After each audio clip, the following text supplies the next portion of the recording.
You think we're gonna beat all these games? Nope. Backlog boys. No, probably not. Hello, Here we go. Greetings, salutations, and how are you? Vaughn, how are you? I'm good. How are you? Pretty good. Yeah. Yeah, just cruising through this back floor. You had a burger today. I did have a burger today. It smelled delicious. Made by me. How, you enjoy it? I did. Ooh, a sapphire. It's sitting well. It's sitting very well. That's good. Yeah. You know, I had Mexican food today, but, my body's not being destroyed. Yeah, it's kind of a myth. You know, did we talk about this in another episode where... No, I think it was off. It was off cam. Was it off camera? Yeah. Yeah, if you... Don't forget about that camera we have. Yeah. YouTube Red Tube. Check your settings. If you... Whoa. Hello. Desanga. I think we've seen that one before, actually. It's a cool name. If you eat Mexican food regularly, it doesn't give you that stereotypical... Poo. Yeah, turd fire. Turd fire. That most people attribute with it. It doesn't really do that to me, because I grew up with it and still eat it as regularly as possible when I live in the frozen tundra. Of the north. Of the north. The Nart. Man, that thing looks crazy. Hi, Yeah, I'm it a does. dino. Don't slay me. Alright, let's get back to the front floor here. We don't want to... Oh, dang it. Well, we got two more. A tumor? A tumor. I hope we don't have a tumor. Oh, wait, is that our last one? No, we got one. Yeah, we got lots of things to sell, Second too. one. Which will be nice. We're dipping out. Yeah, we're gonna dip out real quick and go sell some stuff, because I think it's about time to buy some more attachments, because Loops needs Thunder and Holy, and we don't have either of those. So we need to buy enough of those to get to 55. Which is nice, So because then we know exactly how many we need to buy. Yeah, dude, we're almost at the best weapon in the game. Or the best weapon we can have for this dungeon.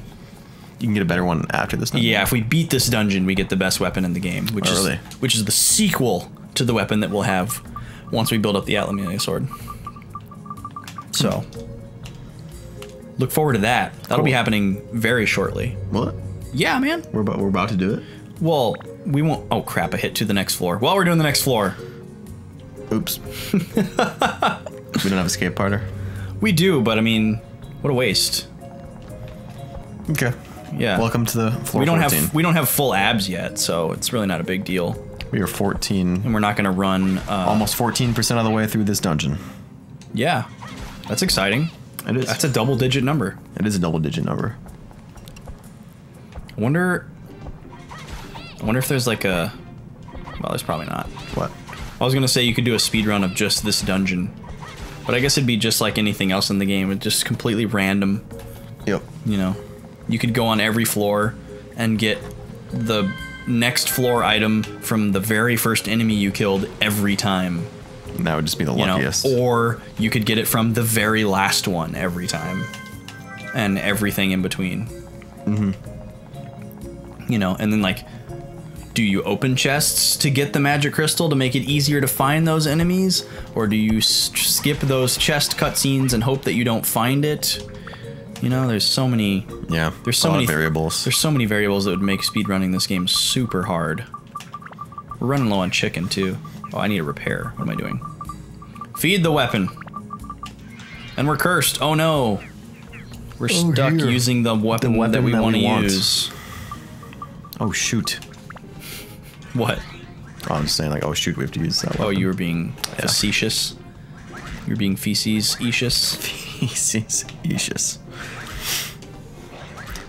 I had a friend over the summer that I worked with who would, he's from India.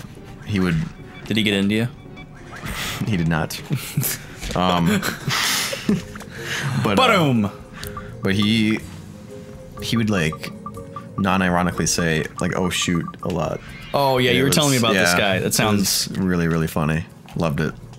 We all kind of... Everyone I worked with this summer had, like, a phrase, including me, I think. Like, we all had a phrase, and it was... towards the end, we would always, like, give each other crap about it. It was really funny. I hope that people from India and, like, other Arab, you know, part of the world countries have a lot of fun, like, making fun of American accents. Because we have so much fun with theirs. Chicken. Yeah, chicken. All right. You know what I mean? Like, I'm actually not racist towards that culture at all. I've actually come to like them quite a bit. I interact with them a lot at work, and they're usually, I mean, I guess they're just like any other culture. Like, sometimes they're huge dicks, and sometimes they're really polite. Sometimes they're dumb. Sometimes they're smart. You know, there's everything. But a lot of times, I think a lot of them, like, already have their guard up because they are operating under the assumption that an American is operating under the assumption that they are, you know, like, not lesser, but like, you know, they don't want to like them. You know what I mean? Yeah. Like, still kind of like residual 9/11 effects kind of thing, like cultural standoff. So maybe that has caused some of them to be like extra polite and nice. But I don't know. I've had some really good experiences. They're usually very polite and intelligent people that care a lot about what other people think of them. What, oh, you were hitting him. Okay. Yeah. I was like, wait, he's not blocking. Do you have anything to say about that, Vaughn? I mean, I worked with a lot of Indians over the summer. Yeah. 5. I guess I'm talking more about closely, like lived in the same building as them. Yeah. I guess I'm talking more about grown-ups. Well, they were adults. They were 20s. So they're. Well, I mean, they're adults. You know what I mean? Like.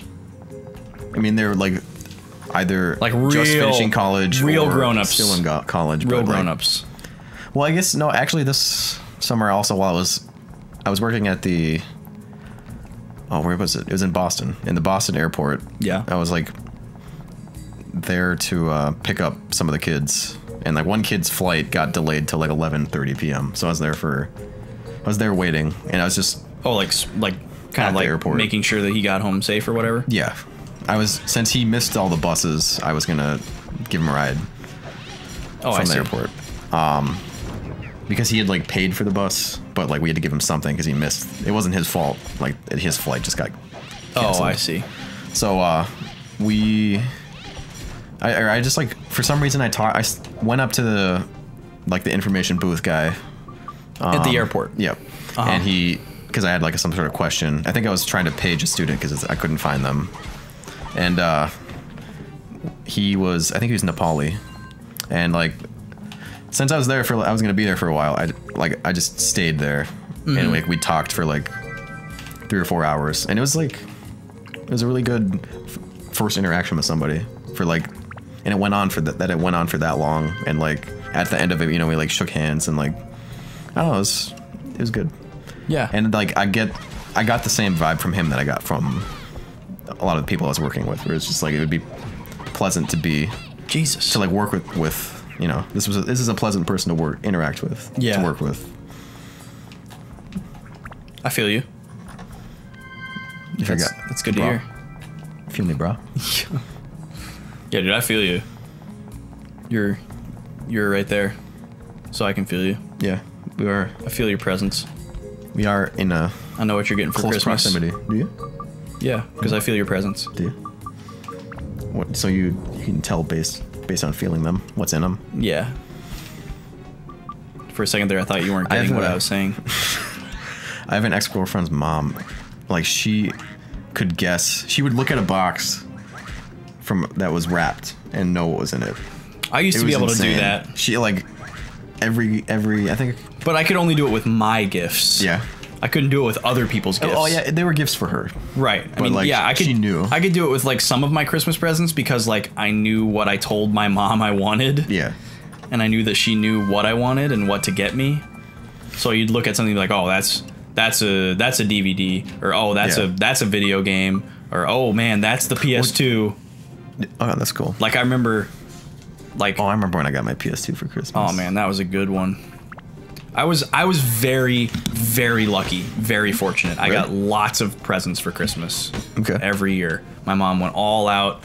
She would do the whole Santa thing when I was younger. You know, she would like, you know, leave some half-eaten cookies and carrots, and she'd put like a big boot in the fire. Yeah, for the reindeer.